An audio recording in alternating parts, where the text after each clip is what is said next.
Hello दोस्तों, आज जो मैं आपको कहानी सुनाने जा रही हूँ ये कहानी है जादुई 2 रंग की नदी की। तो चलिए दोस्तों देखते हैं जादुई 2 नदी की कहानी। बहुत समय पहले की बात है। किसी जंगल में 2 जादुई नदियां बहती थी, लेकिन उन जादुई नदियों तक पहुंचने का रास्ता किसी को नहीं पता था। लेकिन फिर एक दिन रोमा नाम की लड़की को उन दोनों जादुई नदियों तक पहुंचने का रास्ता पता चल जाता है। सुनो कंचन, मैंने सुना है यहाँ से बहुत दूर एक जंगल में लाल रंग की जादुई नदी बहती है। उस जादुई नदी में डुबकी लगाने से हमारे शरीर के कपड़े सोने में बदल जाते हैं। क्या तुम सच कह रही हो? क्या सच में ऐसा होता है? हाँ, वो जादुई नदी कई सदियों से उस जंगल में बह रही है, लेकिन वहां तक जाने का रास्ता किसी को नहीं पता था। मैंने बड़ी मुश्किल से एक तांत्रिक के जरिए वहां का रास्ता ढूंढ निकाला है। देखो, तुम मेरी खास सहेली हो, इसीलिए मैं तुम्हें अपने साथ वहां लेकर जाना चाहती हूँ। अरे क्या सच में तुम मुझे अपने साथ ले जाओगी? हाँ, लेकिन ये बात तुम किसी को मत बताना। कल ठीक 10 बजे मेरे घर पर पहुंच जाना, फिर मैं तुम्हें जंगल में ले जाऊंगी। इतना कहकर रोमा वहां से चली जाती है। फिर अगले दिन सारी तैयारी करके रोमा कंचन के साथ जंगल की ओर निकल पड़ती है। काफी देर चलने के बाद वो दोनों एक नदी के पास पहुंच जाते हैं। तभी उन्हें अपने सामने एक काले रंग के पानी की नदी बह रही दिखाई देती है। अरे रोमा, तुमने तो कहा था यहाँ लाल रंग की जादुई नदी है, लेकिन इस नदी का पानी तो पूरी तरह काला है। काला हो या लाल, हमें क्या फर्क पड़ता है? तुम जल्दी से इस नदी में डुबकी लगाकर अपने कपड़े सोने में बदल दो। रोमा की बात सुनते ही कंचन नदी में छलांग लगा देती है, लेकिन तभी एक चुड़ैल वहां प्रकट होकर कंचन को पकड़ लेती है। अरे नहीं, छोड़ो मुझे, कोई मुझे बचाओ। रोमा देखो, ये चुड़ैल ने मुझे पकड़ लिया है, मुझे बचा लो। मैं यही तो चाहती थी, मैं तुझे जानबूझकर यहाँ लेकर आई थी। दरअसल इस नदी में एक लड़की की बलि देने के बाद ही ये चुड़ैल लाल नदी का रास्ता बताती है। हाँ, तूने सही कहा। तू यहाँ से सीधा जाकर दाएं मुड़ जाना, वहाँ तुझे लाल रंग की नदी दिखाई देगी। देखो रोमा, तुम मेरे साथ ऐसा नहीं कर सकती। तुम मेरी सहेली हो, मुझे मौत के मुंह में छोड़कर मत जाओ। मुझे सिर्फ पैसे से प्यार है, मेरे दिल में किसी के लिए कोई दया भावना नहीं है, समझ गई ना तू? कंचन रोमा के सामने बहुत गिड़गिड़ाती है, लेकिन रोमा उसकी एक नहीं सुनती और वहां से चली जाती है। उसके बाद चुड़ैल कंचन को लेकर पानी के अंदर चली जाती है। फिर थोड़ी देर में रोमा लाल रंग की नदी के पास पहुंच जाती है। रोमा थैले से ढेर सारे कपड़े निकालकर एक के ऊपर एक अपने शरीर में पहन लेती है। इस नदी के पानी में डुबकी लगाते ही मेरे ये सारे कपड़े सोने के बन जाएंगे। लेकिन रोमा जैसे ही नदी में डुबकी लगाती है कि तभी कोई उसका पैर पकड़ लेता है। अरे नहीं, किसी ने मेरा पैर पकड़ लिया। अरे छोड़ो मुझे, छोड़ो। तभी उस नदी से एक चुड़ैल बाहर आती है। अरे नहीं, ये चुड़ैल यहाँ कहाँ से आ गई? अरे बेवकूफ, इस नदी में डुबकी लगाने से किसी के कपड़े सोने के नहीं बनते।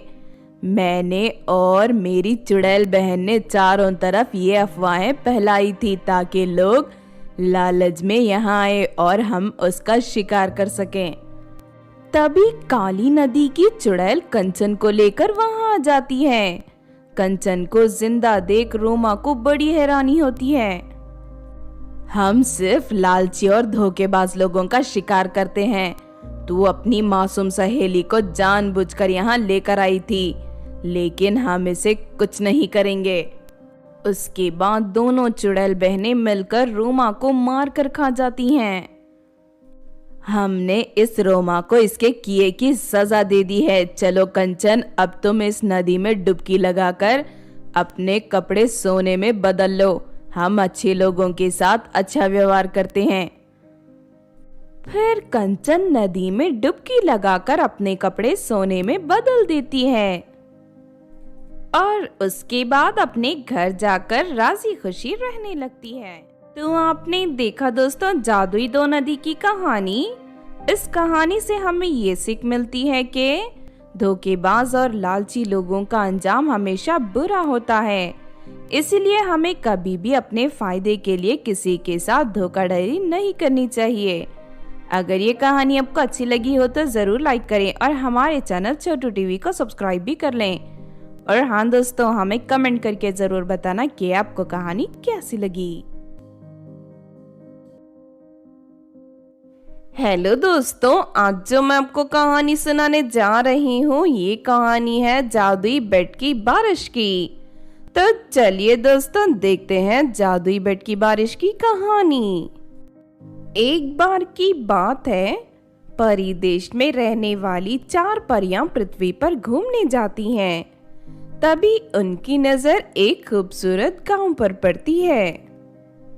अरे जरा इस गांव को तो देखो, ये गांव कितना खूबसूरत है। यहाँ चारों तरफ खूबसूरत पहाड़ और झरने हैं। हाँ तुमने सही कहा, ये इलाका तो हमारे परी देश से भी ज्यादा सुंदर लग रहा है। काश यहाँ हम सभी का एक घर होता, फिर हम हर संडे पिकनिक मनाने यहाँ आते। अरे इसमें कौन सी बड़ी बात है, हम इन गांव वालों को यहाँ से भगाकर उनके गांव पर कब्जा कर लेते हैं। उसके बाद हम सभी यहाँ अपने लिए एक एक घर बना लेंगे। फिर वो चारों परियां गांव वालों के पास पहुंच जाती हैं। सुनो गांव वालों, हम अपने लिए यहाँ 4 आलीशान बंगले बनाने वाले हैं, इसीलिए तुम सब ये गांव हमें बेचकर यहाँ से चले जाओ। हम तुम्हें तुम्हारी जमीनों की अच्छी कीमत देंगे। नहीं नहीं, ये हमारी खानदानी जमीन है, हम इसे छोड़कर कहीं नहीं जाएंगे। तुम तो परी देश की परियां हो, मैंने सुना है वहाँ तो बहुत ही सुंदर सुंदर घर हैं। फिर तुम हमारे गांव में घर क्यों बनाना चाहती हो? देख, हमें ये गांव पसंद आ गया है, इसीलिए हम यहाँ घर बनाना चाहते हैं। इसके बदले हम सभी परियां तुम गांव वालों को 10 लाख सोने के सिक्के देंगे। हमें तुम्हारे सोने के सिक्के नहीं चाहिए, हम तुम्हें अपनी जमीन नहीं बेचेंगे। देखो तुम सब यहाँ से चली जाओ और दोबारा यहाँ मत आना। अरे ये गांव वाले तो बहुत ही ज्यादा कर रहे हैं, लगता है इनकी अक्ल ठिकाने लगानी पड़ेगी। सुनो गांव वालों, मैं तुम सबको 10 दिन का मौका देती हूँ। अगर तुमने 10 दिन में ये गांव खाली नहीं किया तो इसका अंजाम बहुत बुरा होगा। इतना कहकर वो सभी परियां वहां से चली जाती हैं। फिर देखते ही देखते 10 दिन पूरे हो जाते हैं और वो चारों परियां फिर से उसी गांव में लौट कर आ जाती हैं। अरे इन गांव वालों पर तो हमारी धमकी का कोई असर नहीं पड़ा, लगता है हमें दूसरा रास्ता अपनाना पड़ेगा। हाँ तुम ठीक कहती हो, हमें दूसरा रास्ता अपनाना ही पड़ेगा। उसके बाद वो सभी परियां अपनी जादुई छड़ी से गांव के सभी घरों में आग लगा देती हैं। देखते ही देखते गांव के सारे घर जलने लगते हैं। ये देख गांव के सभी लोग डर के वहां से भाग जाते हैं। उसके बाद वो चारों परियां अपने लिए वहां 4 बंगले तैयार कर लेती हैं। दूसरी तरफ बेचारे गांव वाले भटकते हुए जंगल में पहुंच जाते हैं। उन चारों परियों ने हमारे साथ ठीक नहीं किया, हमें उनकी शिकायत रानी परी से करनी चाहिए, वरना हम लोग सारी जिंदगी जंगलों में जानवरों की तरफ भटकते रहेंगे। फिर सभी गांव वाले रानी परी से मिलने परी देश पहुंच जाते हैं। रानी परी जी, आपके यहाँ की कुछ परियां ने हमारे घरों को जलाकर गांव पर कब्जा कर लिया। अब हमारे पास रहने के लिए कोई जगह नहीं है। उन गांव वालों की बात सुनकर रानी परी को बहुत गुस्सा आता है। तुम लोग चिंता मत करो, बेफिक्र होकर अपने गांव लौट जाओ, मैं सब ठीक कर दूंगी। गांव वाले रानी परी पर भरोसा करके अपने गांव लौट जाते हैं।